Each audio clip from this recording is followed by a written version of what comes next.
Сайн мэцхан өрхөм үзэгчтэй Тамгын газрын цаг нэвтрүүлгийн ээлж дугаар хэлж байна. Энэ удаагийн дугаарт Тархуул аймгийн засаг дарга Насанбат оролцож байна. Танд энэ өдрийн мэндийг хүргэе. За баярлалаа. Он гарснаас хойш орон нутгийн удирдах ажилтнууд маань Улаанбаатар хотноо 2 удаа чуулж 2019 онд хэрхэн яаж ажиллах гэдэг чиглэлээ тодорхойллоо. Мөн одоо хөрөнгө оруулалт бүтээн байгуулалтын ажлууд одоо яаж явуулах гэд олон зүйлийг тодорхой болгох шүү боллоо тий. Тэгэхээр энэ хэсгээс хоёулаа яриагаа эхлэе. За мэдээж энэ одоо зөвлөгөөн дээр Монгол Улсын засгийн газар, Монгол Улсын ерөнхий сайдаас иргэн төвдөө төрийн үйлчилгээний жил болгосонтой холбоотойгоор энэ төрийн үйлчилгээг чирэгдэлгүй, хүнд сурталгүй болгох.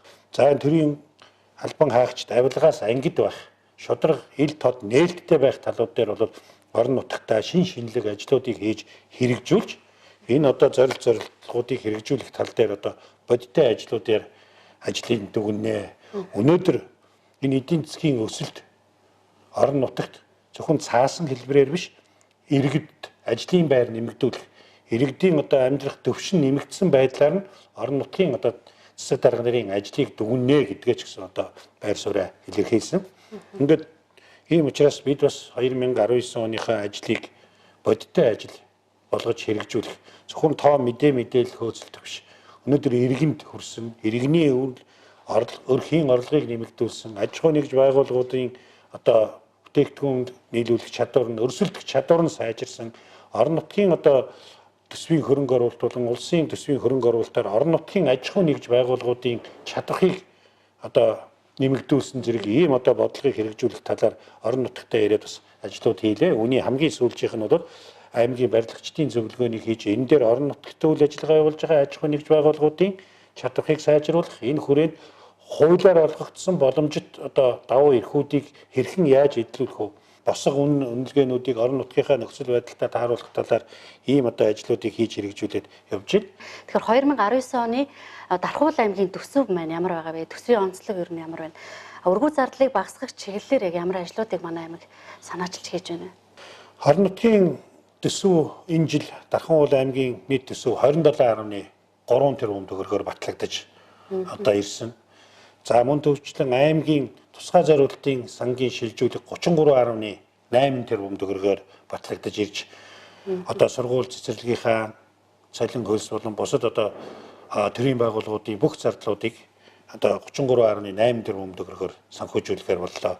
За мөн орон нутгийн хөгжлийн сан хэмээх томоохон одоо орон нутгатаа тулгамдсан цаг үеийн шинжтэй шийдэх ёстой хөрөнгө оруулалтын асуудал бол 4.6 тэрбум төгрөгөөр шийдэгдэж ирлээ. За энийгээ бол бид нэр одоо аймгийн иргэдийн төлөөлөгчдийн хурлаараа оруулж аль баг дээр хэрхэн ямар ажлуудаа хийх вэ гэдэг талаа бол шийдсэн байгаа. За мөн засаг даргын нөөц сан бол 214.4 сая төгрөгөөр батлагдсан байгаа. Урд оны төсвөөс агсан уу? Ахлгүй яг уу. Урд онд одоо бид нэр 18-21 тэрбум төгрөг зарцуулж ирсэн бол энэ жил бол одоо 27 орчим тэрбум төгрөг. Гэхдээ энэ жил бол төсвийг хийхдээ Монгол Улсын засгийн газар сангийн яамнаас хийхдээ ер нь бол төсвийн өр өгөөжтэй байх, хэмнэлттэй байх нэгэн ийм шинэлэг ажлуудыг хийсэн ийм одоо төсөв болсон. Жишээлбэл одоо хуучин бид нэр орон нутгийн төсвийн орлогоос халамжийн сангаа өгдөг байлаа тий. Энэ удаа бол одоо энэ онд 8.2 тэрбум төгрөгийн одоо 10 орчим төрлийн халамжийн сангийн үйлчилгээ, нийгмийн татварчлалыг улсын төсвөөс санхүүжүүлэхээр болсон нь бол онцлог. Орон нутгийн ачаанс зөндөө хөнгөрсөн тийм. Тий. Нөгөө талдаа соёл урлаг, спортын байгууллагуудын төсөв тусгай зориулалтын сангаас санхүүждэг байсан бол энийг одоо орон нутгийн төсвөөс санхүүжүүлэх байдлаар зохицуулалт хийж өглөө. Ингэснээрээ одоо энэ төрийн үйлчлэгээ явуулж байгаа төрийн захиргааны байгууллагуудын одоо хяналтыг орон нутагт нь одоо тавих, энэ төсвийг одоо өр өгөөжтэй зарцуулалтыг нь нэмэгдүүлэх ийм зорилгоор одоо тодорхой өөрчлөлтүүдийг ингэж одоо хийж өгсөн. Цаашид энэ тухайн ам олноор суурьсан энэ суурин газруудын энэ хог хаягдлын менежментийг боловсронгуй болгох, түүн дотроо одоогийн байгаа ямар нэгэн байдлаар одоо аж ахуйн тооцоо руу шилжүүлэх, төсөвдөр ачаал өөрүүлэхгүй байх талаар нэлээд томоохон шинжилтийн ажлуудыг хийж, ер нь цаашдаа 20 оноос энэ нийтийн аж ахуйн үйлчилгээг аж ахуйн тооцоон дээр шилжүүлэх бэлтгэл суурь ажиллагаануудыг хийхээр ийм одоо чиглэлүүд ирж бид нэр энэ тал дээр тодорхой ажлуудыг хийж гүйцэтгэж байна. Мөн одоо Дархан уул аймаг маань 2018 онд 458.9 сая төгрөгийг улсын нэгдсэн төсөв төвлөрүүлдэг байсан бол 2019 онд 3.1 тэрбум төгрөгийг одоо төвлөрүүлэх ийм томоохон төсвийн хариуцлагыг улсын нэгдсэн төсвийн өмнө хүлээсэн ийм онцлогтой төсвийг одоо энэ онд мөрдөж ажиллахаар болсон. Сая яг яриандаа хэллээ л да хогийн менежментийг сайжруулахад анхаарах гэх мэтчлэн те дарханчууд маань хог боловсруулах үйлдвэртэй болохыг одоо сүүлийн хэдэн жил хүлээж ийн бас энэ талаар бас яригдж гин гэдэг энэ асуудлыг ярьж байна. Мөн саяхан бас Азийн хөгжлийн банкны санхүүжилтээр хог аяллыг дахин боловсруулах үйлдвэрийг манай аймагт барихаар боллоо гэсэн тийм сайхан шийдвэрийг бас сонссон байгаа. Тэгэхээр энэ тухай манай үзэгчдэд дэлгэрэнгүй мэдээлэл өгөх. Хүн ам олноор суурсан газруудын олон одоо толгомдсон асуудлын нэг бол зайлшгүй энэ хог хаягдлын асуудал байгаамаа. Энэ асуудлаа Дархан уул аймаг бол одоо бодиттой шийдвэрлэх талаар олон талд арга хэмжээнүүдийг авч үеийн дарганаар л ажиллаж исэн. За миний бие бол одоо хогийг дахин боловсруулах үйлдвэрийг хувийн хвшлийн компанитай хамтарч эхлүүлэх талаар тодорхой ажлуудыг хийж энэ үйлдвэрийг барих газрыг хөтөл хороолт газрыг олгож тусгай зөвшөөрлийг олгож хог хаягдлын тухай хуулийн хүрээнд 5 мегаватт хүртэлх хогноос гарах цахилгаан их үүсвэрүүдийн тусгай зөвшөөрлийг нь олгох, газрыг нь олгох зэрэг хувийн хвшлүүдтэй бол 13 оноос ихтэй хамтарч ажиллаа. Энэ тал дээр бол орон нутгийн зүгээс шалтгааллах бүх одоо болцоо боломжуудаараа дэмжиж ажилласан. За уг аж ахуйн нэгж байгуулагч гэсэн бидний одоо энэ дэмжлэгийг авч холбогдох төсөл хөтөлбөрийн олон улсын байгууллага санхүүжүүлэгч байгууллагуудтай ажиллаж биднэрт одоо хамгийн сүүлийн үеийн мэдээлэлээр бол энэ одоо төсөл хөтөлбөрийг хэрэгжүүлэх 9 сая евро одоо Хонконгийн банкнд байршуулсан талаар төлбөрийн даалгавраа авчирч үзүүлж технологийнхаа шинжилгээг хийж байгаа талаар биднээс санал авч улмаар одоо аймгийн удирдах ажилтны зөвлөгөөн дээр ирж одоо уг компани Сектекс Улаанбаатар хотын Сектекс компани бол танилцуулга хийж ингээд бид нар бол хогны талаас өөрсдөөс шалтгааллах юм а хийж ингээд хүлээлттэй нийгэм маань бас хүлээлттэй ингээд байж исэн.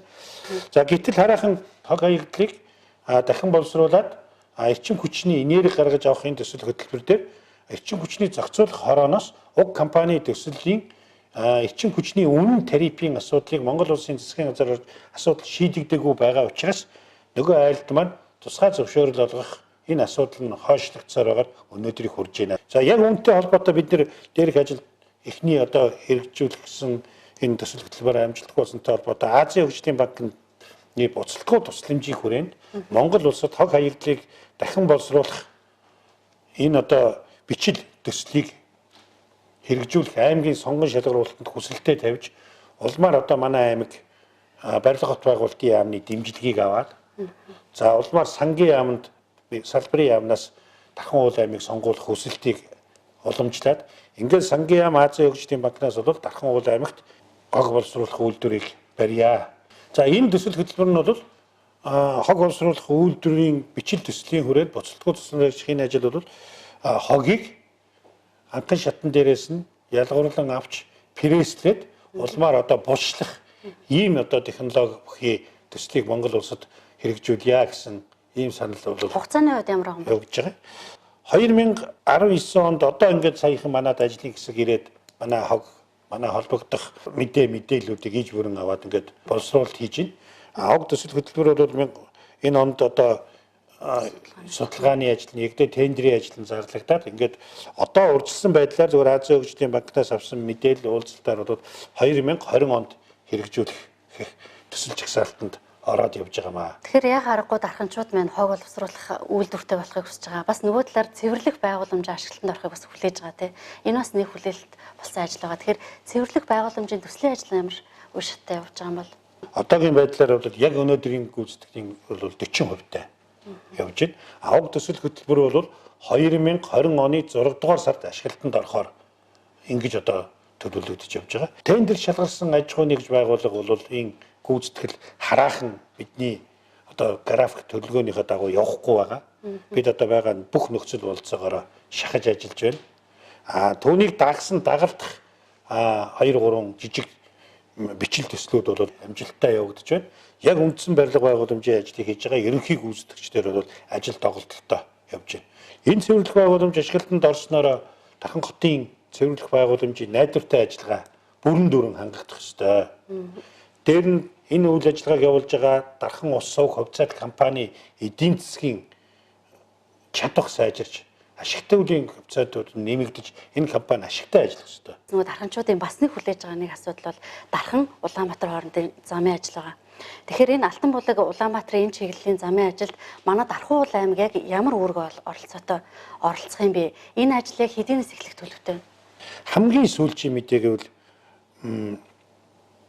зам тээврийн яам дээр зам тээврийн бодлогын зохицуулалтын газрын дарга маань Филиппиний Манилд 2 урсгалтай нэг чиглэлдээ 2 одоо эгнээгээр зорчих энэ замын дутуу санхүүжилт болох 40 орчим сая долларыг Азийн хөгжлийн банктай хэлцээрт одоо ажилласан. Ерөнхийдөө бол 60 сая доллар нь бол шийдэгдсэн. Одоо бол дутуу санхүүжилтийн 40 сая долларын асуудал ийм их бол ажиллаж байна. За зураг төсөв бол биелэн. Зам тээврийн яамнаас одоо бид нар төгж байгаа мэдээлэл чиглэлээр бол энэ оны 4 дугаар сарын 15-наас эхний ээлжийн санхүүжилтанд шийдэгдсэн байгаа хөрөнгө оруулалтанд шийдэгдсэн энэ үгээрээ замынхаа ажлыг эхэлнэ. 2019 ондоо энэ бол багтаах бодлогыг барина. Хугацаанд нь багтааж ажиллахын тулд 5 хэсэг болгож одоо тендерийг зарлаж ингээд гүйцэтгэгчийг сонгож шалгаруулж ажиллана. Ингэвэл одоо бас компаниудын чадвартанд харуулах 3 сараас дараа ажил нь яг эхлэх юм уу? Яг тендер зарлах ажлууд нь эхлэх юм болов? Биднэрт одоо байгаа мэдээлэл 4 сарын 15-наас өрн газар шорооныхаа ажлыг эхлүүлнэ. Тэгээ тендерийн бэлтгэл ажил бол материал бол боловсруулагдсан ингээд явж байна. За эхний ээлжинд энэ ажил дээр одоогийн байгаа замаа хар цэг гэж нэрлэгдсэн аваар осол олон давтамжтай гарч байгаа энэ цэгүүд дээрээ өргөтгөлийн хийгээд одоогийн байгаа замаа хүчнэ. Бүрэн хүчилт юм. Тэгээд дараагийн үе шатны гэвэл голоор нь тусгаарлах зориус хийгээд шинээр хажуудалд нь мөн одоо нэг чигийн урсгалтай 2 урсгалтай ийм зам барьж хөдөлгөөний аюулгүй байдлыг хангана гэсэн ийм одоо үе шаттай ажлууд явагдана. Бидний зүгээс аймаг ямар оролцоотой юм гэхээр бидний зүгээс бол тодорхой давхцал үүссэн чөлөөлөлт хийх газрууд дээр нь газрын харилцаа барилга бот байгуулалт тухайн сумын тухайлан хонгор сумуудтай хамтарч газар чөлөөлөх ажлуудыг хийж гүйцэтгэх ёстой. Энийгээ бол манайх холбогдох айлуудтай зохироод зам чөлөөлөлтийн хувьд бол хийж хэрэгжүүлэх харьцангуй манай аймаг дээр бол бага. Төв аймгийн нутаг дэвсгэр дээгүүр бол чөлөөлөлтийн ажлууд бол их. Тэгэхээр энэ замтай зэрэгцээд бас Дархан шарын голын замыг бас ярихаас өөр аргагүй бах тийм ээ. Тэгэхээр аймгийн засаг даргаас үйл ажиллагааны хөтөлбөрт Дархан шарын голыг холбосон замыг бас ашиглалтанд оруулна гэж тусгацсан байгаа шүү дээ. Шарын голын уурхаа сүүлийн жилүүдэд үйлдвэрлэлийн хүчин чадлаа нэмэгдүүлж 2019 онд одоо 1.2 сая тонн нөөц олборлож хэрэглээнд хангаж байна. За тийм учраас тодорхой хэсгийн бол автозамаар зайлшгүй зөөвөрлөгч одоо шаардлага байгаа. Шарын гол Дархан хоёрыг хооронд толовсон төмөр зам бол 44-ийн ирээстэй зам учраас замын ачааллын даац бол даадаггүй. Нэг застаа бол 6-аас 7 вагонтой одоо ирдэг. Тэгтэл өнөөдөр уурхаа хоногтой 40, 50, 60 вагон ачиж байгаа үед одоо нэлээд хүндрэлүүд учруулж байгаа. Тийм учраас энэ жижиг хэрэглэгч нар аж ахуй нэгж байгууллагууд өрхийн үйлдвэрлэлийн хэрэглээний нүрс зайлшгүй наашаа хэрэгдэл бол хүн даацын автомашинаар зөөж байна. Энд 8000 хүн ажиллаж амьдарч байна. Зөвхөн шарын голын энэ асуудал биш.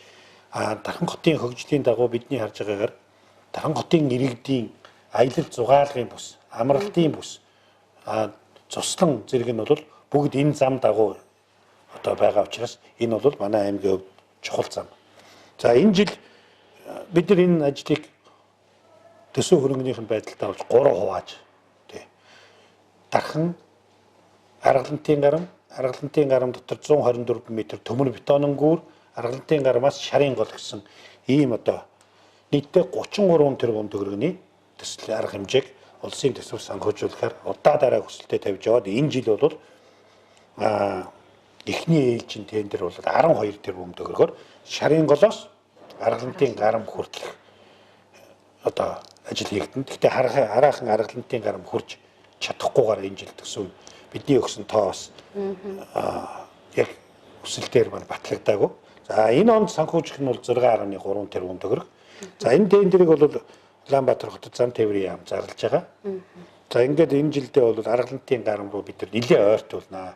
За дараа жил бол гүүр үлдсэн хоёрыг нийлүүлээд ингээд 20 онд бол Шарингол Тархан хоёрыг холбосноор манай аймгийн одоогийн байгаа хөдөөгийн 3 сум бол бүгдөө хатуу хүчлэлтэй авцамаар холбогдно. Шаринголын зам бол зөвхөн Шаринголын уурхай нүүрс гэхээсээ илүү үүнийг дагсан манай нэг аялал жуулч сая батлагдсан аялал жуулчлалын мастер төлөвлөгөөний дагуу тусгай хэрэгцээд авсан аялал жуулчлал хөгжүүлэх гэж байгаа бүс маань энэ зам дагуу байна.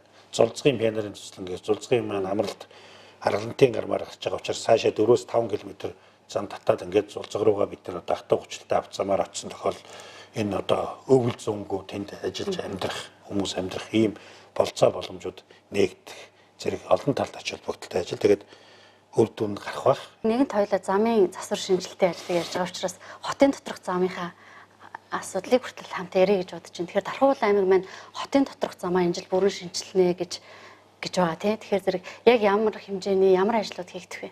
Хамгийн нэгдүгээр бид нэр энэ нэгдсэн эмнэлгийн буюу их сургуулийн гудамжны уулзуурыг гэрэлт гудамжаас доошоо оруулж орж ирж байгаа уулзууруудыг өргөтгөнөө. Тий. Ингэснээр 14 метртэй болгоно. Ингэснээр нэвтрэх чадваруудыг сайжруулнаа. За түүнчлэн Дархан сумын 15 дугаар баг гэр хорооллын иргэд хамгийн олноор суурьшсан энэ дээр 2 хэсэгчлсэн хатуу хүчлэлтэй авцамын ажлыг эхлүүлнэ.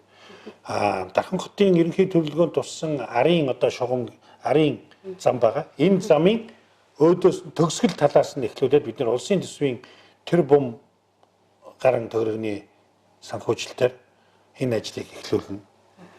За Дархан сумын 6 дугаар багийн нутаг дэвсгэр дээр энэ онд бүрэн хийгдэж дууссан ногооны зойр урсан хатуу хүчлэлтэй авцамаас бол ерөнхий төлөвлөгөөнд туссны дагуу энэ жил чанх бирж рүү орсон тэндээс одоо чанх доошоо уруутсан энэ замын ажлыг эхлүүлэхээр ингэж ажилласан.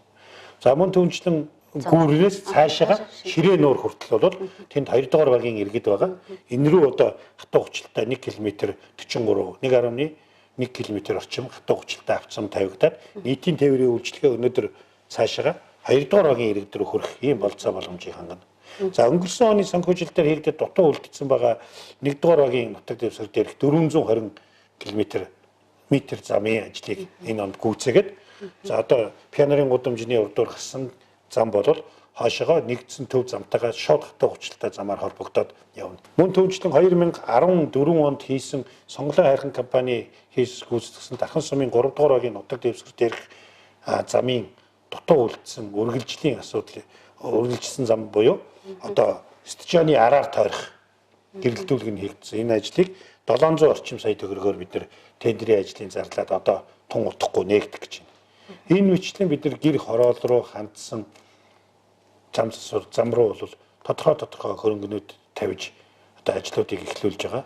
Яг энэ дээрх ажлуудыг ингээд багцлаад аваад үзэх юм бол 24 төсөл арга хэмжээнд 17.3 тэрбум төгрөгийн ажлыг хийж хотын хатуу хүчлэлтэй авцамын нийт одоо уртын дээр 22.6 км хатуу хүчлэлтэй авцамыг нэмэгдүүлэх ажлууд хийгднэ. Ингэснээрээ Дархан уул аймгийн хөдөлгөөний аюулгүй байдалтай холбоотой гэмт хэрэгүүд буурах нөхцөл болцоо боломжууд хангагдана гэж үзэж байгаа. Зөвхөн хорооллын дотор замаас гадна бид нар энэ жил 2 томоохон замын шинэ байгууламжийг хийж хэрэгжүүлэхийг биес зориуд хэлхийг хүсэж байгаа. Юу гэхээр Дархан сумын 1 дугаар багийг 8 дугаар багтай холбосон гүүрэн гарцын ажлыг бид нэр эхлүүлэхээр ажиллаж байна. Өнгөрсөн 2018 онд энэ ажлыг тавьсан. Нүхэн гарцаар бид нар зураг төсвөө хийсэн боловч уг орчимд хөрсний илүү гарсан усыг зайлуулах талбай байхгүй. Энэ талбай нэвчлэлтээс болоод олон улсын төмөр замын доорх барилга байгууламжууд усан давтах аюултай. Мөн ус зайлуулах голын борооны усаа зайлуулах ус хийх талбай байхгүй зэрэгээс холбогдох төмөр замын газруудаас чөлөө зөвшөөрлөг өгөөс энэ ажлаа хийж чадаагүй ингээд өнгөрсөн онд үлдсэн. За энэ жил бид нэр уг ажлыг гүйцээхэд тулд нүхэн гарцаар болохгүй гүүрэн гарцаар хийя гэдэг байдлаар уг ажлыг хэрэгжүүлэх гүйцээж хийхээр энэ жил одоо 2 тэрбум төгрөг тавьсан. За ингээ гүүрэн гарцын зургийн ажлыг одоо яг хийгдэж байна. Урьдчилсан байдлаар 2 тэрбум төгрөгт маань гүйцэтгэл бол бүрэн дүүрээ хангахдахгүй.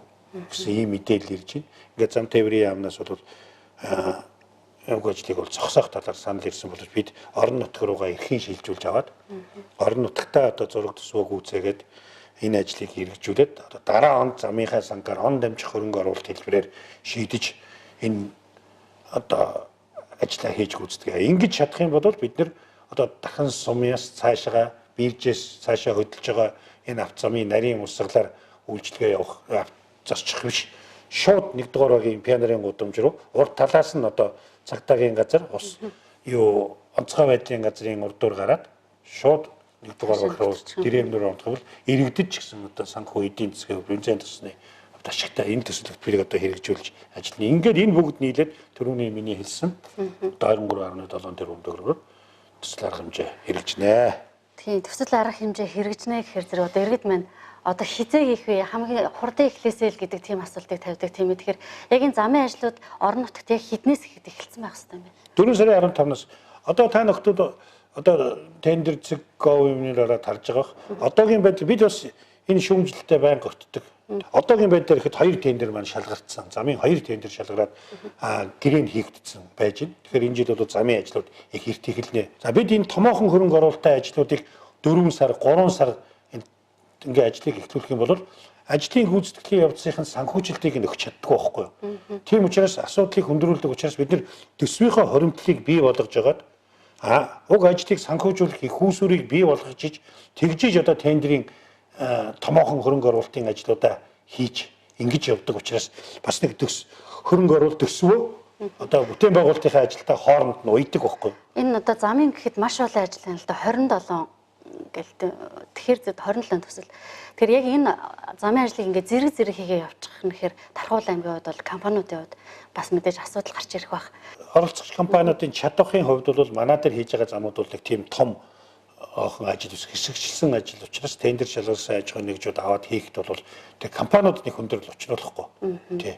Зүгээр гол нь компаниуд ажиллаа хийгээд гүйцэтгэлээрээ 70-80% гэхэд бид нар өөрсдөө нэг санхүүжүүлж чадахгүй гэдэг асуудал байдаг учраас бид нар бас ажлуудыг графикийн дагуу зөв хуваарлаа. Тэгээд энэ худалдаа авах ажиллагаагаа зүгээр нэг одоо аймаг дангаараа мэдээд хийчихгүй. Энэ чинь санхүүжилтийг улсын төсвөөс авахын тулд бид нар энэ ажлаа графиклаа сангийн яам руугаа хуваар өгдөг байхгүй. Сангийн яам тэнд чинь бас за зохицуулалтаа хийн штэ. За Тархуул аймагт 4-р 7-р сард одоо хамгийн дээд оргил үе дээр нь 28 тэрбумыг энэ онд гээд ингэж одоо бас дээрээ санхүүжилтаа сангийн яамтайгаа уялдаж худалдаа авах ажиллагааныхаа газрын төлөвлөгөөгөөр уйж ингэж одоо бас ажлыг зохицуулдаг. Тэгэхээр иргэд маань бол мэдээж аль болохоор замаа хурдан хийлгээд ая тухтай орчинд одоо зорчих хэсэг дээр явж явах хэрэгтэй боловч бас л нэг ажил зохицуулах ёстой шаардлага байдаг.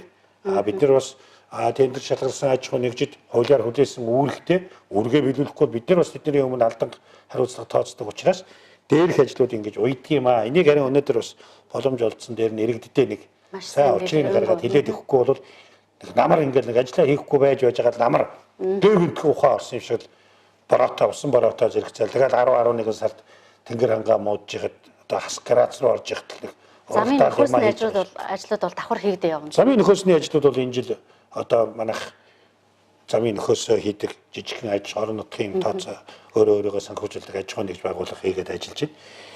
Тендер зарлах юм бол мөн л ялгаагүй нэг аж ахуйн нэгж байгуулах чинь тендерийнхаа ашгийг хараад замын нөхөөсөн дээр тийм учраас бид нар аль болохоор их газар нөхий, аль их болохоор юу баг зардлаар ажиллая гэдэг үднээс өөрийнхөө санхүүжилдэг юм улирлын чанартай дархан автсан орон нутгийн өмчт аж ахуйн тооцоотой газар байгуулаад ажиллаж байгаа учраас нөхөөснүүд бол сүүлийн жилүүдэд ингээд та нөхдөд одоо санаж байгаа ингээд нэмэгдээд байгаа талбарууд. Тэрээс бидний тавьж байгаа жоохон мөнгө бол хэрвээ тендер зарлах юм бол тэгэл нөгөө компани ашигла тооцоод ажил хүчнийхээ зардал тооцоол явуучих юм бол биднэрт амар баг зам өгөх гээд.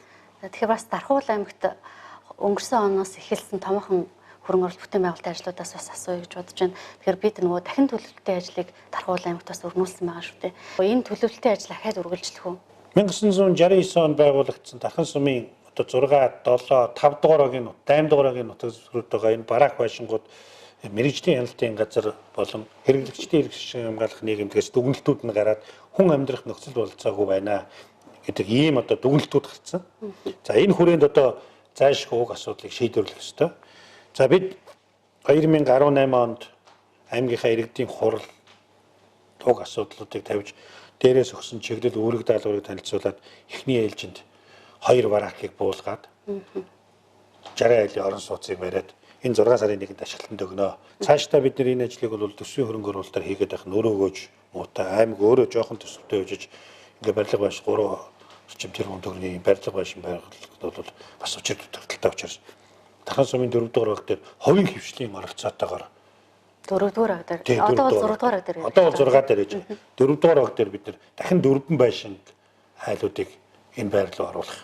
За мөн одоо Дархан хотынхаа өнгүүд хуучин дархныхаа өнгө үзэмжийг сайжруулахад 10 давхар байшин 180 айлын орон сууцыг одоо гэрээг нь тендерийн зарлаад гэрээг нь байгуулад энэ 4 дугаар сард ажлыг эхлүүлэхээр явж байна. Ингэх юм бол одоо бас 4 байр дахин төлөвлөлтөнд ороод ингээд явна. Цаашлаад бид нэр хувийн хвшлийнхэн хуучин дарханд тэр орчмын суларсан газрыг дээр нь одоо дуудлага худалдаа явуулах замаар орон нутгийн төсөв рүү хөрөнгө оруулалтыг хийгээд дахин төлөвлөлтийг бол хувийн хвшлээр дамжуулах замаар энэ асуудлуудаа шийднэ гэсэн ийм одоо байр суурьтай. Тэгээд ажил бол эхэлсэн явна. Өөр одоо энэ төсөл хөтөлбөрт санаачлагтаа оролцох аж ахуй нэгж байгууллагууд байвал энэ суларсан газрууд дээр бид нэр бас энэ төсөл хөтөлбөрийг хамтдаа хэрэгжүүлээд явах боломжтой. Манай аймагт бол энийг хэрэгжүүлэхэд Улаанбаатар хот шиг тийм олон айл алга байна. Газар усны болцоотой зүгээр яг шугам хоолой инженерийн дэд үтсийн жоох өргөдөх тийм зай шаардлагууд байгаа. Тэгээ шугам хоолой гэдээ ярихаар энэ гэр хорооллынхаа дахин төлөвлөлт тэднийг төлөрсөн шугам хоолойгоор хангах энэ асуудалд одоо аймаг маань яг ямар ажлуудыг төлөвлөж хийж байна? 5 дугаагийн нутаг дэвсгэр дээр бол хамрагдах хүрээлэл нь бол бага байгаа учраас бид одоогийн тендерийн зураг төсөөллөөр бол гудамж болгоно руу одоо айлууд гудамжнаасаа салаалаад гэрлүүгээ оруулах ийм болцоо боломжоор тендерийн ажлыг зургийг хийж байна. 4.6 тэрбум төгрөг байгаа. Энэ онд санхүүжих нь 2 тэрбум төгрөгийн ийм ажлыг байгаа. За 6-7 дугаар баг бол хамрагдах хүрээ том учраас бид нэр 6-7 дугаар багийн нутаг дэвсгэрийн дээгүр гудамжнуудын аман дээр нь буюу үндсэн магистрал шугамуудыг оруулах замаар ийм зураг төсөв хийгээд тендерийн ажил зарлахаар бэлтгэл ажлыг хангаж байна. Тэгэхээр гэр хороол руу ингээ өргөдгөн штэ дахин төлөвлөлт. Тэгэхээр яг энэ дулааных нь хүчин чадал ямар гэдэг юм бол? Тийм, Дархан уул аймгийн дулааны цахилгаан станц бол 48 мегаваттын суурлагдсан хүчин чадалтай. За ингээ холбооны Герман улсын санхүүжилтээр 35 мегаваттын өргөдгөл хийж байна. Тэгэхээр бол энэнийг дагаад бол цахилгаан дулааны асуудлууд бол их усүр талдаа бол хангалттай. За түрүүний хэлсэн холбогдох төсөл хөтөлбөрүүдийн хүрээнд энэ дулаан хангамжийг сайжруулах хүрээнд бид нэр үе шаттайгаар энэ өргөх ноцоосуудын өргөдгөл шинжлэхийн асуудлуудыг хийгээд явж байгаа. Тийм учраас энэ дотор бол одоо тэр өнгө тороол гэдэг олон жил хөтөн байна, хэл амтай байдгүйс энэ ажлууд бол энэ асуудлууд бол шийдэгдэж байгаа. Тэгээд тэндээс гарсан өргөх ноцоосны хүчин чадал их усүр дээр бол энэ захын хороолууд руу одооний энэ хөрөнгө оруулалт өр өгөөчтэй учраас бид нар энийг төлөвлөж хийж байгаа. Их усүр талдаа бол боломжтой гэж ингэж ойлгох хэрэгтэй байна. Тэр гэр хорооллын асуудал дээр яах аргагүй гэрэлтүүлгийн асуудал бас яг дагаж явж байгаа тийм ээ. Тэгэхээр манай аймгийн хувьд одоо энэ гэр хороолол болоод хотын доторх гэрэлтүүлгийн асуудалд яг ямар ажлуудыг төлөвлөд байна? Энэ онд Дархан уул аймагт 1983 ширхэг гэрэлтүүлэг Дархан уул аймгийн төв төдийгүй хөдөөгийн 3 сумтайгаа хамт ингээд одоо тавигдахаар шийдвэр нь гарсан. Тэр битгээл одоо уг төслийн санхүүжүүлэгчийн хувьд уг тендерийн ажлын 50% нь бол Австрид тендер зарлж Австрийн компани орж ирж гүйцэтгэх нь 50% тендерийн одоо барилга хот байгуулалтын яамнаас одоо бэлтгэл ажлыг хангаж байна. Тендерийн зарлаад энэ онд ажлыг эхлүүлээ гэдэг мэдээллийг өнөөдөр ингээд бид нэр барилга хот байгуулалтын яамнаас авсан. За ингээд гэр хороолдоо бол бид нэр олон жил ярьсан багийн дарга нар иргэдийн хурлын төлөөлөгчд иргэдээс нь авсан ийм одоо яг хүмүүний урсгал явдаг тийм ээ. Яг одоо газар дээрээ шаардлагатай байгаа энэ бүтээн байгуулалтын ажил бол энэ онд эхлэж хэрэгжинэ. Бас нөгөө талаас энэ агаарын бохирдлыг бууруулах одоо цахилгаанаар дэмжигч гэдэг юм уу тийм ингээд маш олон ажлуудыг түрүүс авч хэрэгжүүлж байна. Тэгэхээр Дархан уул аймгийн хувьд агаарын бохирдлыг бууруулах нутаатаа тэмцэх тийм ээ удахгүй от шиг болчихгүй гэсэн бас болгоомжлол манай дарханчуудад их байна. Цэвэр агаар сангаас оны төгсгөл рүү агаарын бохирол одоо зөвшөөрөгдсөн хэмжээнээс өндөрт байгаа аймагуудад бас тодорхой хөрөнгөнүүд хуваарлсан. За бид бол одоо он гарснаас хойш тендерийн зарлаад он гарснаас хойш ус цагуурын эрдэмтдийн хүрээлэндээ одоо тодорхой тэдний саналыг үндэслээд багажуудыг авч хяналтын багажуудыг явуулын станц байдаг бол одоо суурлагдсан станцуудыг бас хүчин чадлыг нэмэгдүүлсэн. Зөвхөн бид нар агаараа хяндаг тоосон царай хяндаг гэсэн бол одоо саяны энэ хөрөнгө оруулалтаар хөрснийхөө бохирдлыг хянж чаддаг болсон. Энэ бол одоо бас Тархуул аймгийн хэмжээнд энэ онд хийсэн бас нэг иргэдийнхээ төлөө хийсэн байгаль орчинд ийм ажил байгаа юм. Өвлийн улирлын эд хүүтрлийн үед зарим дох үед бол зөвшөөрөгдөх хэмжээнээс илүү гарч байгаа нь үнэ. Тэ. Гэхдээ бүр энэ илүү гарч байгаа хэмжээг дотор нь аюултай, онц аюултай, гамшигын ч гэдэг юм. Ингээд бүлэглэлээр нь хувааж үзэхэд бол бид одоо өнөөдөр бас бүр амар одоо тийм өндөр төвшөнд нь хүрээгүй. Аймаг орон нутаг энэ тал дээр юу ч хийгээгүй, хяналтаа алдаад ингээд энэ нь өөрөө нэг бүр хотын маань иргэдийн эрүүл мэндэд одоо шууд зонголох нөлөө үзүүлээд байгаа юу гэвэл энэ бол өрөөсгөл мэдээ.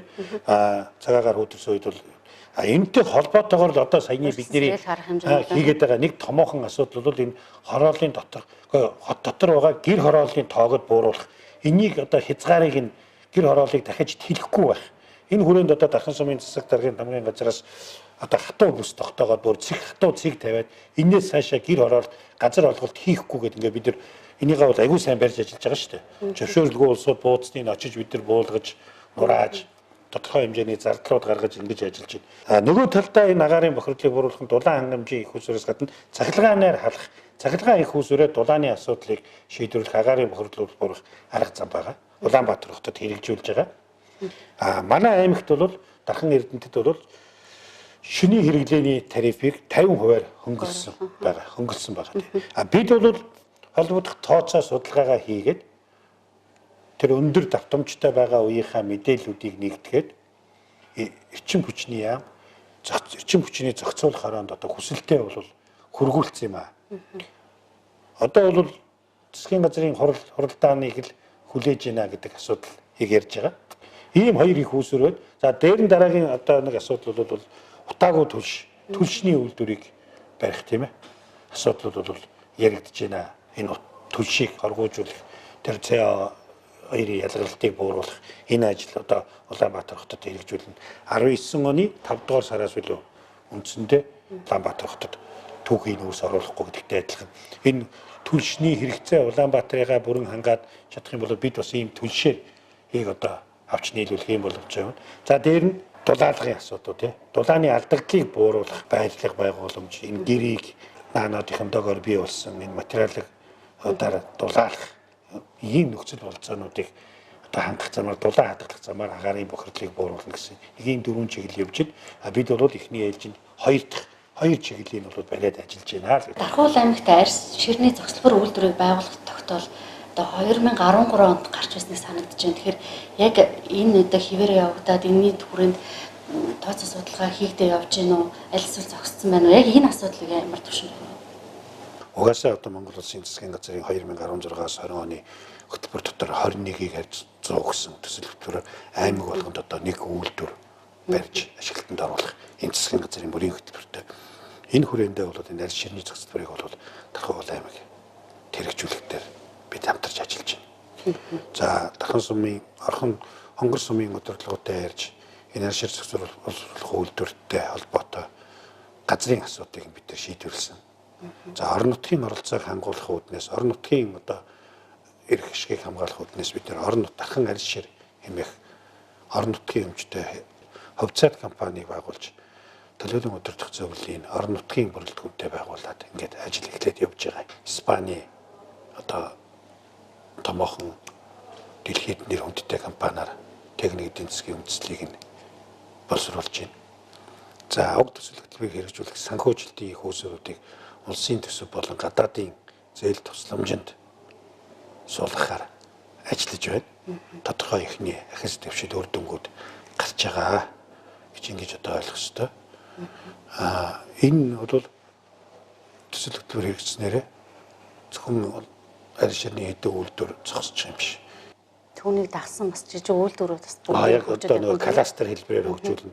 Нөгөө аялал жуулчлалын салбартай холбоотой гадны дотны аялал жуулчлагч ирэхэд орон нутгийнхаа харуулсан одоо үзэг савны одоо гэр төлхөөрний оосроос ахгуулаад тийм ээ жижиг үйлдвэрлэгч нар маань өрхийн үйлдвэрлэгч нар маань одоо хамгийн орчин үеийн технологиор боловсруулагдсан арьс ширээр бүтээгдэхүүн хийх энэ одоо гэх мэт хамгийн наазах. Тэгээд Европ руу тэр зам одоо экспортын бүтээгдэхүүнүүдийг үйлдвэрлэх ийм болцоо боломжууд хөөрхөн дэлгэр хүрээтэй нэмэгдэнэ гэж ингэж үзэж байгаа. Дархан уул аймаг 2019 онд хүүхд гэр бүлийн хөгжлийг дэмжигчл болгож зарласан байгаа. Үүнтэй холбогдлуудад маш олон ажлуудыг төлөвлөсөн байна тийм ээ. Та энэ талаар үзэгчдэд мэдээлэх үү? Мэдээж хүүхэд гэр бүл гэдэг бол нийгмийн одоо том салбар учраас их олон талтай арга хэмжээнүүдийг авч хэрэгжүүлж болдго юм байна. Энэ зөвхөн төр гэхээсээ илүү иргэний нийгмийн байгууллагууд, аж ахуй нэгж байгууллагууд, төрийн бус байгууллагууд иргэн өөрөө их идэвхтэй оролцож энэ ажлыг хэрэгжүүлэх ёстой юм. Эхний ээлжинд энд 2018 онд бид нэр орон нутгийн өмчийн худалдаа авалтаар хийсэн томоохон ажил хүүхдийнхаа чөлөө цагийг зөв боловсон өнгөрөх хүүхд амралтын соёл амралтын хүрээлэнгээ одоо ашиглалтанд оруулнаа. Өнгөрсөн жил одоо нийлүүлэлт тооцорсон. Хойшлогдсон учраас тоглоомнуудаа тавьсан. За энийг бол одоо орон нутаг дангаараа аваад явах үндэ хэцүү байгаамаа. Өнөөдөр 1.3 сая хүнтэй Улаанбаатар хотод хүүхд амралтын одоо хүүхдийн парк энэ 76% хувийн хөвшил 24% л одоо Улаанбаатар хот авч явж байна. Тийм хүрээнд энэ ховд аймаг бид нар аймагуудын туршлагыг судлаж үзээд ер нь бол энийг орон нутаг авч явах юм бол цаашдаа төсөв даахгүй, аюулгүй ажиллагааг нь хангаж чадахгүй, үйлчлэгээнийх нь стандартыг нь бариулж чадахгүй байх учраас бид нар одоо нээлттэй урилга тавьж Дархан уул аймагт үйл ажиллагаа явуулж байгаа томоохон хувийн хвшлийн аж ахуй нэгжээр энэ ажлыг гүйцэтгүүлэх замаар Дархан сумынхаа одоо 14 дуурайгийн нутгаар энэ газар дээр 8 газар дээр төгчлөлтийн ажлыг хий. Тэр барилга байгууламжийн хувийн хвшлээр нь бариулъя гэдэг замаар урилга тавьчихсан ингээ ажиллаж байна. Ингээд энэ ажлуудад одоо олон жил яригдсан асуудлыг бид нар ямар ч байсан эхлүүлж чадлаа. Энэ дотор төсвийн хөрөнгө оруулалт, хувийн хөвшлийн хөрөнгө оруулалтаар тэр entertainment, байр, савдар, боулинг тэр үтгэл хүүхдийнхээ төрсөн өдрийг ингээд хийждэг ийм зохицлогоор хэлбэрээр 8 газар дээр төлөвлөлтийн 8-гаар хийгээд архитектороор хийлгээд батлаад ингээд тендерийн ажил зарлагдаад ингээд явж байна. Энэ ажил 6 сарын 1-нд эхлэе. Цаашдаа үе шаттай ингээд аваад явна. Энэ бол одоо том бүтээн байгуулалт ажил. За дээр нь гэрэл ёслолын өргөө гэдэг төсөл хөтөлбөрийг бид нэр хэрэгжүүлж байна. Хүүхэд гэр бүл хөгжлийн газартайгаа хамтарч орон нутгийн хөрөнгө оруулалт, хүн ам нийгмийн хамгааллын яамны хөрөнгө оруулалтаар одоогийн хүүхэд хөгжлийн ордон дотор энэ ёслолын өргөө хийж байна. Хүмүүс одоо яг энэ дээр бол айгүй олон талаас нь саналуудаа өгч байгаа юм. Бид бас л ямыг анхаарах хэрэгтэй юм байна. Өнөөдөр Улаанбаатар хотод сая 300 мянган хүнтэй хотод хормын ордноо ховжлох асуудал яригдж байна.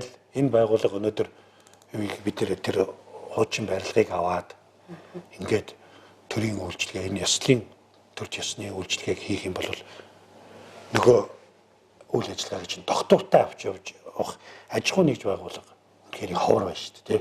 Сая 300 мянган хүнтэй хот өнөөдөр энэ асуудлаа ярьж байгаад нэг удаадаа төсөв даагаад авч байгаа. Хотын төсөв үүдэх чинь манай төсвөөс 20 30 40 дахин том төсөвтэй айлбарт энэ асуудал хүндэрч байна. Тийм учраас бид нэр өнөөдөртөө эхний ээлжинд өргөө хэлбэрээр байгаа байгууламжийн дотроо боломжтой ашиглаад үйлчлэгээнийхээ цар хүрээ бид чинь 100 мянган хүн жилд хэдэн хөрмийн ёслол хийж байгаа үлээ. Хэдэн зүгээр ингээд баталгаа аваад ёслол хийхгүй байгаа үлээ. Ингээд судалгаан дээр үзлээд хийхээр бид нэр хийх болохгүй учраас энэ тэгээд ихний хөрөнгө оруулалт маань бол байгаа байгууламжийн дотор учраас айгүй болцоо боломж байгаа.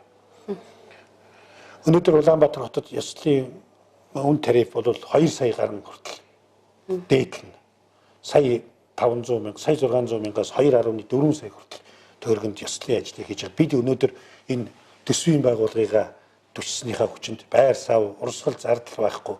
Тэгээ бас иргэний нийгмийн байгууллагуудад тэр ёсных нь ажлыг гүйцэтгэх гэхэд бид нэг хөрмийг одоо 500 хүртэл болж өгöd одоо бид нар эцсийн бариантаар чинь 400 мянган төгрөгөнд аав ээж ах дүү амраг сатангаа харуулад Монголынхаа уламжлалт ёсоор хамт олонтойгоо энэ одоо амьдралынхаа торгон мөчийг хамтдаа одоо тэмдэглээ өнгөрүүлэхийг нөхцөл болцоо хангаж байгаа байхгүй. Одоо иргэдийн ярьж байгаа бол яг тэр ордныг л засах байсан гэж яриад. Гэтэл одоо тэр хөвчлөгдсөн байрыг бас худалдаж авах уу? Орон нутгийн чинь. Одоогийн эзэмшигч нь бол тодорхой хэмжээгээр бол жишээ нь бууруулад өгөх бололцоотой гэдэг хүсэлтэй бол аймаг орон нутагт өгж байгаа юм л да. Гэтэл би бас урд нь 2-3 удаа энэ талаар бол тайлбар өгж ирсэн. Энэ нь өөрөө бас цаа талдаа өмчийн маргаан эцэслэн шийдэгдээгүй байгаа объектыг тэр өнөөдөр бид нэр асуудлыг авч ярих гэдэг байгаа байхгүй юу. Тэгээ би хурал аймгийн иргэдийн хурлын хуралдаан дээр тэр төлөөлөгчөнд тайлбар хэлж ирсэн тийм. Өмчийн маргаан үүсэх магадлалтай объект байгаа. Тэрэн дээр орон нутгийн 5-600 сая төгрөг хийгээд үйл ажиллагаа явуулж байхад ямар нэгэн байдлаар өмчийн маргаан үүсээд явсан тохиолдолд бол бид нэр яах юм бэ те? Бид нэр хийцэн гэдэг бас л шүүхтээр ажил гаргаж ирсэн. Энэ асуудал ч гэсэн хэрхэн эцэслэн шийдэгдэг багт хормын ордныг тэр бол ийм проблемууд байгаа юм шүү гэдгийг хэлье. За дараагийн нэг асуудал бол хүүхдийн биенэрийн цуцлангийн асуудлыг бид ээж өөрийн дахиад энэ жил хөрөнгө оруулалтын асуудлыг шийдэхээр одоо ингээд төсөө хөрөнгө тавигдаад явж байна. Энэ зорилтын хүрээнд бас төрийн бус байгууллагууд, гадаадын байгууллагууд бас энэ төсөл хөтөлбөртэй маань хамтарч байна. Жишээлбэл дэлхийн зам олон улсын байгууллага хүүхдэд ээлтэй сум төсөл хөтөлбөрийг хэрэгжүүлж амжиргааны төвчнөөс доогуур амьдарч байгаа, эрхэн зөрчиж байгаа хүүхдүүдийг орон сууцруулах хөтөлбөрийг хэрэгжүүлээд одоо гэр олох ажлыг хийж байна. Бид бас тодорхой саналуудыг тавьж байна. Энэ гэр олголттой байя. Залуучуудын түрээсийн байрыг бий болгоё. Тэгэхээр та нар энийг холбогдох дээд байгууллагатай уламжлаач. Бид газар олголтыг 5 дугаар өгийн нутаг дэвсгэр дээр хийгээд олон давхар байшин гэхээсээ илүү олон айл метр квадрат нь багтай ийм олон айлуудын нийтийн байруудыг бариад ингээд одоо залуу гэр бүлүүдийг орон түрээсийн байраар хангая. Энэ дээр санхүүжилтийнхаа их зөвлөгөө өгөж орон нутаг оролцоогоо хангаж оролцъё. Бид нар бас энэ төсвийн тодорхой аймгийн давсан жоохон давсан орлогод хэрвээ хуулийн хүрээнд тодтох ийм зөвшөөрлөө авбал бид бас энэ дээр оролцох их мэт. Энэ залуу гэр бүлүүдийг дэмжих хүрээнд бид нар ажлууд хийнэ. Тэгэхээр манай аймгийн хувьд сургуулийн өмнөх боловсролын хамран сургалтыг нэмэгдүүлэх хүрээнд бас маш олон сургууль цэцэрлэгийн барилгуудыг ашиглалтанд оруулж байна л да. Тэгэхээр 2019 онд шинээр сургууль цэцэрлэгийн барилгууд нэмэгдэх үү? Энэ жил улсын төсвийн хөрөнгө оруулалтаар манай аймагт 7 цэцэрлэг баригдахаар шинээр баригдахаар боллоо. За энэ дотор одоо онцлогдсон аймаг суманд бас цэцэрлэг баригдах боллоо. Хонгор суманд 150 хүүхдийн цэцэрлэг ашиглалтанд орохоор боллоо. За 27 дугаар цэцэрлэг маань тун удахгүй 3 сарын 9-ний өдөр нээлттэй ажиллагаа хийх гэж байна. 4 хүүхдээ аавна. 9-нд албан ёсоор нээлттэй ажиллагаа хийн. Ингээд 7 цэцэрлэг шинээр баригдана. 2 цэцэрлэг засварын ажил хийгдэнэ. Оросын холбооны өмчлөлд байгаа хуучин одоо прокурор байсан байгууламжийг дээр бид нар 450 сая төгрөг нийгмийн даатгалтын барилга дээр засвар шинжилгээ ажил хийх замаар цэцэрлэг тамирагдлыг бол ингээд сайжруулад явах болцоо боломжууд бүрдсэн. За ингээд энэ ажлын үр дүнгээр цэцэрлэг тамирагдлыг ер нь бид нар 100% хүргэж чадна гэж харж байгаа. Ер нь тэгэхээр сүүлийн жилүүд төрөлт бол нэмэгдэж байна. Энэ цэцэрлэг тамирагдлт хүнд эдийн засаг хүнд байх үед хувийн хвшлийнхэн маань санаачлагтай ажиллаж энэ хүнд үед одоо бас энэ зорилтыг хэрэгжүүлэхэд өөрсдийнхөө хувь нэмрийг оруулж ажилласан. Тийм учраас бид нар бас хувийн хвшлийн цэцэрлэгүүдийнхээ шин гарсан санаачлагуудыг бол дэмжиж ажиллана. Одоо зүгээр цаашдаа бол шинээр хувийн цэцэрлэгийн хөрөнгө оруулалтыг бол төр хугацаанд бол зогсооё гэсэн ийм байр суурьтай байна. Сургуулийн барилгын хувьд шинэ барилга бий болох уу? Эдийн засгийн хүндрэлтэй байгаа үед боловсролын салбарыг дэмжих гэсэн ийм төсөл хөтөлбөрийг хэрэгжүүлж байгаа Азийн хөгжлийн банкнаас энэ төсөл хөтөлбөрийн хүрээнд хамгийн том одоо сургууль 960 хүүхдийн иж өрн эко сургуулийг бол 15 дугааргийн нутаг дэвсгэр дээр хүсдийн хотгоны цаана одоо ингэж барина. За энэ сургууль баригдсанаар энэ ачаалтай байгаа оюуны ирээдүй, од зохистой зэрэг сургуулиудын ачааллыг бид нэр одоо бууруулна. Манай аймагт 3 ээлжээр одоо хичээлдэг сургууль бол байхгүй. Гэхдээ энэ эдгээр 2 лаборатори сургуулиуд дээр бол ачаал асар өндөр байгаа.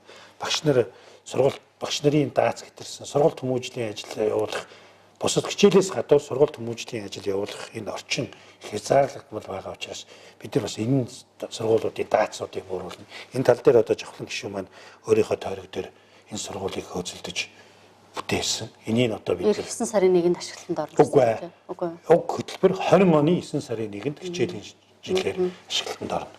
Тэгэхээр Дархуул аймагт бас төрөлт нэмэгдэж байна гэж та хэллээ. Манай аймаг бас шинэ төрх эмнэлгийн барилгыг ашиглалтанд оруулахаар ажиллаж байгаа тийм ээ. Тэгэхээр энэ ажил маань яг хугацаанд ашиглалтанд орохоор байна уу? Зас үүнтэй уялдуулаад асуухад 19 онд энэ эрүүл мэндийн салбарт яг ямар хөрөнгө оруулалтууд хийгдэх вэ?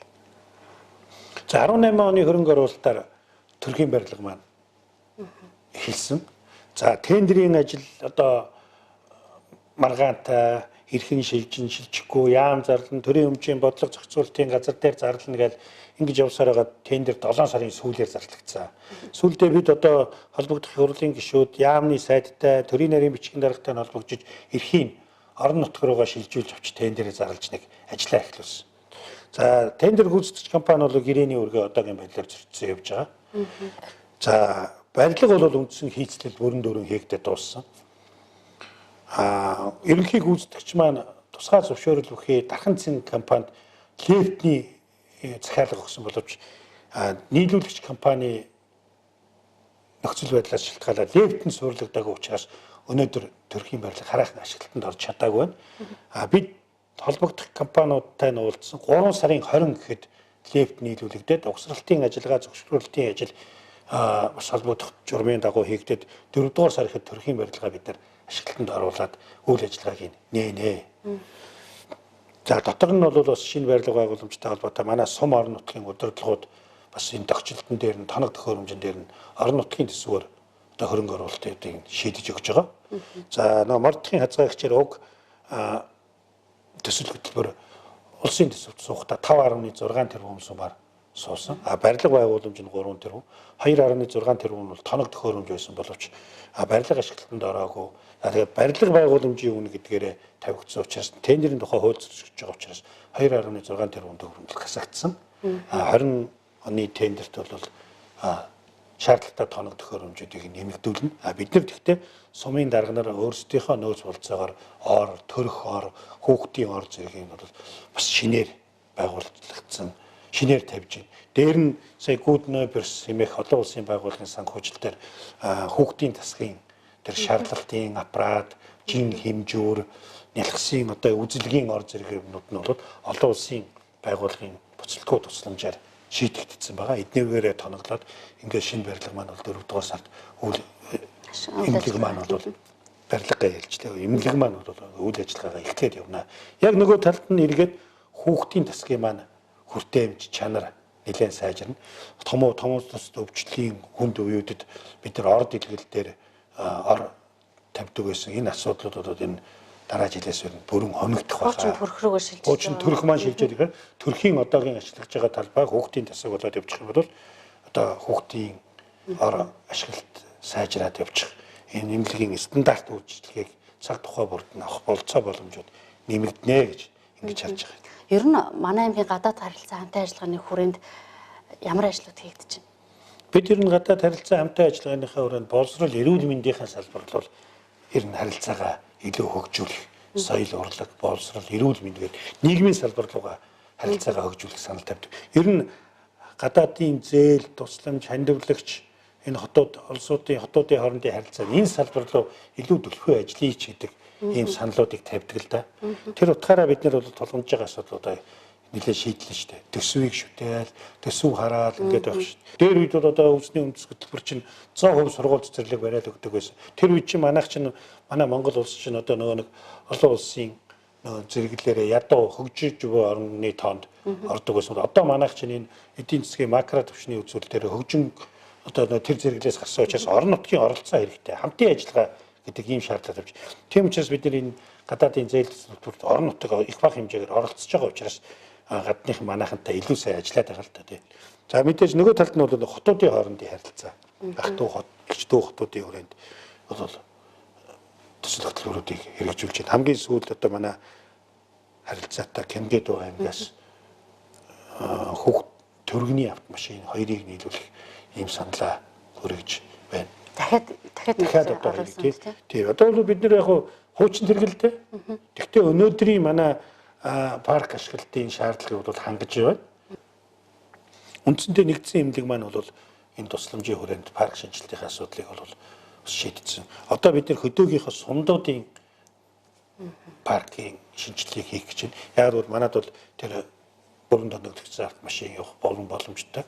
Хөдөөгийн оюун сум маань хатуу хүчлэлтэй авцсан. Шарын гол маань одоо ингээд хатуу хүчлэлтэй авцсамаар хангасан тохиолдол яг одоо бол нөгөө чинь прогон 69-д явж байгаа шүү дээ. Хүнд өвчтнийг зөөвлөхөд бол эндээс одоо тусгай зориултын автомашин одоо харавсан барьсан бол ийм машин очиж байгаа бол одоо бол сумдууд нь ийм парк шинжилтийг дэмжиж ажиллах ийм болцоо боломжууд нэгдэж байна. За Улаан хот уламжлалт, за бүгд хамтрах Хятад улсын Уухай хот, за Гэмгэдүү аймаг, за сүү Чанван хот, Солонгос улсын, за би сая он гараад хамгийн сүүлд нь Япон улсын Хёго муж Кобе хотод санамжчих зурх саналаа өргөж аль биесээр очсон. Энэ жил одоо 8 дугаар сард нөгөө Алхын голын дайны 80 жилийн арга хэмжээний хүрээнд одоо ажил хийхдээ Тархан уул аймагт зочлохоор ингэж тохироод санамжчээ одоо 8 дугаар сар зургийг ингээд энэ ажил одоо энэ хотуудын хоорондын харилцаа өргөжих нь бол бидний энэ байгалийн давжгүй хүчин зүйл тулгамдсан. За энэ одоо газар хөдлөлт үер усны үед тийм ээ онцгой байдлын чиглэлээр одоо тэднэртэй илүү түлхүү ажиллах ийм болцоо боломжууд нэгдэх учраас бид одоо саналаа өргүүлээд ингэ явж байна. Тэгэхээр өнгөрсөн хугацаанд Тархуул аймгаас одоо хоёр хвшлүүдэд төрөмс байгууллагуудад дэмжих замаар нөгөө төсөл сонгон шалгаруулж байна. Энэ ажил 2019 онд хийгдэх үү? Энэ 3 дугаар сард явагдана. Тий. Бид нар чиглэлээ тодорхойлчлоо. Зөвлөмжүүдээ өгчлөө. Одоо ингээ ажлын хэсэг маань гарцсан. Маргааш өглөө одоо ихний чиглэлийн дагуу одоо эцсийн вариантаар гэдэг. Ингээ 3 дугаар сартаа бол бид нар энэ ажлаа эхлүүлээд шалгаруулад энэ хаврын одоо төгчлөлтийн ажилдаа зөв зэрэгцүүлээд энэ ажлуудаа жишээлбэл одоо баг хорон дээр ногоо цагаа тарих нийтийн талбай дээр зөвлөгжүүлэх, цэцэгжүүлэх ажил энэ төр байвал одоо бид нар тэрийг 7-8 сард өгöd хэрэггүй шүү дээ. Тийм учраас одоо зэрэгцүүлээд эртхэн шиг өгөөд жилийн эцээр зүгээр энэ дотор оролцсон төсөл хэрэгжүүлсэн нэг алдаа дутаад байгаа. Эргээд нөгөө төсөл хөтөлбөр авч яваад зарцуулалтынхаа тайлан гаргаж өгөхгүй, араасаа их чирэгдүүлдэг, гаргаж өгөхгүй юм хийчихэд очиод үзэхээр ажил нь хийчихэд төсвийн үед ямар байгаа вэ? Тэгэхээр чинь энэ эргээд нөгөө хяналтын хууль аудитын байгууллага тийм ээ ингээд мэдээ тайлан гаргах гэхээр бид нар тиймэр хүндрэлж оруулаа. Тийм энэ өөрөө нэг үр өшиггүй эдийн засгийн талаас хяналтын одоо байгууллагын талаас харах юм бол үр дүнгүй ажил хийсэн шиг төсвийн мөнгийг үр дүнгүй зарцуулсан шиг ингэж харагдаад ийм үнэлт өгнөл ирэхэд. Тийм учраас энэ төсөл хөтөлбөрт оролцсон одоо дэмжлэг авч байгаа улсууд зүгээр анхааруулаад ирэх.